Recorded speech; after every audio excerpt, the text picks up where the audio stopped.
Batman için 500 yataklı bir devlet hastanesi projesi gecikmiş olsa da bugün inşaatın temeli kazılmış durumda, ama Batman'ın eğitim araştırma hastanesi gibi büyük bir hastaneye sahip olması nüfusun oranına bakıldığı zaman da çok az ve yetersiz kaldığını gösteriyor. Bu yüzden 500 yataklı hastanenin geçmişte olduğu gibi değil de belirtilen sürelerde tamamlanması bizim için çok çok önemlidir.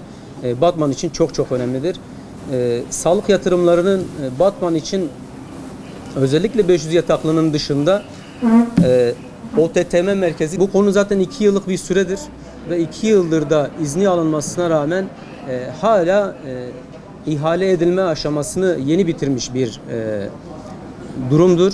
Bu yüzden de Batman'ın sağlık sistemindeki en büyük sıkıntılardan bir tanesi ve dışarıya sevk edilen hastalardan kaynaklı Batmanlı vatandaşlarımızın bu konuda mağdur olduğu kanaatindeyiz. Ayrıca Batman Eğitim Araştırma Hastanesi'ndeki tıbbi cihazlar konusunda özellikle kardiyoloji ana bilim dalı olarak ikinci anjiyo cihazımızın daha önce bir sözünün alındığı, ancak şu gelinen aşamada iptal edildiği ile ilgili bazı durumlar söz konusudur. Batman ili 12 kardiyoloji, 13 kardiyoloji uzmanına sahip ve anjiyo alanında ciddi anlamda çalışmalar yapan bir birimdir. Çevre illerden çok fazla hasta alan bir birimdir. Bu sebeple ikinci anjiyo cihazının gerekliliği bizim için elzemdir, çok önemlidir. Batman halkının gerçekten ihtiyacı olan ve sayısal anlamda da hasta bakımından çok potansiyeli yüksek olan bir dal olduğu için ihtiyacı olan bir cihazdır.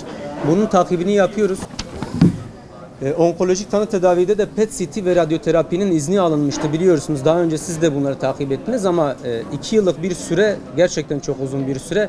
Bunun içinde bazı çalışmaların daha hızlı yapılması, siyasi irademizin artık güçlü oluşunu göz önünde bulundurarak biraz daha lobimizin güçlü olduğunu düşünüyoruz. Daha siyasi anlamda güçlü olduğumuzu düşünüyoruz. Kamu yatırımlarında, daha doğrusu sağlık yatırımlarında etkili olmasını bekliyoruz. MRS ve randevu sistemindeki bazı sıkıntıları da buradan dile getirmek istiyoruz. Her ne kadar iptal edilmeyen randevu sistemine dokunmuş olsak da daha önceki söylemlerimizde bugün çok daha ciddi sıkıntılar yaşamaktayız. Branş eksikliği konusunda bazı konularda inşallah size bilgi vereceğiz. Özellikle branşları sayarak bilgi vermek istiyorum. Eğitim Araştırma Hastanesi'nde dışarıya sevk olan hastalar çocuk immünoloji alanında, alerji ve immünoloji alanında ciddi anlamda yer kaplıyor. Plastik cerrahi anlamında ciddi anlamda sıkıntımız var. Tamamen yok hekimimiz. Aynı şekilde alerji ve immünoloji için de söylüyorum. Nükleer tıp uzmanımız şu anda yok. Dışarıya sevk söz konusudur. Yine aynı şekilde. Çocuk gastroenteroloji uzmanımız yok. Eğitim araştırma olmamıza rağmen. Kalp damar cerrahisi, açık kalp ameliyatı yapacak hekimimiz şu anda tayini çıktı, o da gidiyor. Onun dışında nöroloji alanında ciddi sıkıntılarımız var. Hastalarımız uzun süren randevu sürelerine maruz kalmak zorunda kalıyor. Çocuk gastroenteroloji dalına değindim. Radyoloji alanında biliyorsunuz daha önce gündem olan ultrasonla alakalı sıkıntılardan dolayı özellikle radyoloji hekimlerinin eksikliği de söz konusudur. Hizmet alımıyla bu açık kapatılmaya çalışıyor, ama yine de tabii ki uzun süren randevu sürelerimiz var. Bunları inşallah sizinle tekrardan paylaşacağız. İluh Devlet Hastanesi'nde bizim bu sürede tespit ettiğimiz fiziki alanların yetersizliği tabii ki söz konusu. Ama bunun yanında cerrahi alanda ameliyat söz konusu olduğunda, ki ameliyathanesi mevcut biliyorsunuz, çalışıyor aktif. Cerrahi branşlarda bazı ameliyatlarda sıkıntı yaşadığımızı ve cerrahi aletlerimizin yetersiz olduğu görüşündeyiz, kanaatindeyiz. Bunların takipçisiyiz ve bunları yetkililerimizle de paylaşmış. Tabii ki bakanlık nezdinde de görüşmelerin yapıldığını biliyoruz.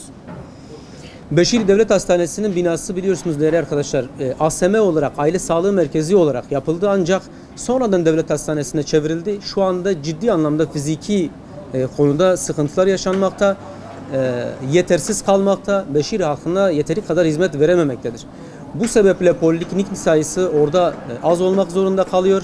Alan yetersizliğinden dolayı vatandaş yine Batman'a gelmek zorunda kalıyor. Ağız diş sağlığı merkezlerimizde biliyorsunuz semt polikliniklerinin olmasına rağmen ünit sayısı az. Ünit sayısı az olduğu için de yine randevu süreleri çok uzamaktadır. Özellikle Kozluk ilçemiz biliyorsunuz en büyük ilçemiz olmasına rağmen ünit sayısı çok az ve geçici görevlendirme ile hekim gidiyor. Buraya da normal şartlarda PDC ile yani personel dağılım cetvelinde yer açılması gerekiyor. Oraya da bir tanımlamanın yapılması gerektiği kanaatindeyiz arkadaşlar. Şu anda giden hekim arkadaşlarımız 3 aylık görevlendirmelerle gidiyor. Orada kalıyor. Acil sağlık hizmetlerinde de 112 istasyonların entegre olma konusu var. Sason gibi, Gercüş gibi, ondan sonra Kozluk gibi ilçelerimizde hala 112 istasyonları hastanelere entegre olarak çalışıyor. Tabii ki mevcutta bir istasyon var ama bu istasyon yetersizliğinden kaynaklı hastanelerin de 112'ye entegre olduğunu görüyoruz. Bu da normal şartlarda Türkiye genelinde bitmiş olan bir durum. Batman'da hala devam etmesi bizi de üzüyor. Bunun için de iletişimlerimiz devam ediyor, diyaloglarımız devam ediyor. Entegre istasyonların tamamen Batman'dan kalkmasını istiyoruz. 112 istasyonların sayısının artırılmasını istiyoruz.